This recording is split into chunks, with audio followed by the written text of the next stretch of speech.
بسم الله الرحمن الرحيم. رسالة بقى للزملكاوية: باتشوكا يفوز على الزمالك في كأس العالم للأندية بضربات الجزاء الترجيحية. وطبعا المباراة دي مباراة تجريبية، ولاعيبة الزمالك ظهروا بمستوى طيب. هتقول يا عم بقى ده الأهلي اللي بيلعب. أهلي مين يا جدعان؟ أهلي مين يا جدعان؟ انتوا هتعملوا زي المتخلفين الأهلاوية. وإمام عاشور أهلاوي ما هو زملكاوي، زيزو أهلاوي ما هو زملكاوي، أشرف بن شارق أهلاوي ما هو زملكاوي، ياسر إبراهيم أهلاوي ما هو زملكاوي. يا جماعة، اللي دمر نادي الزمالك إدارات نادي الزمالك.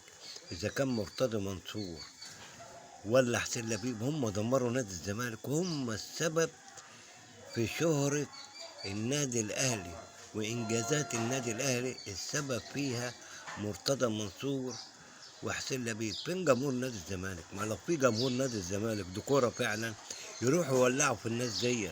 انما كده ما ينفعش يا جماعة. شكرا، واشتركوا في القناة.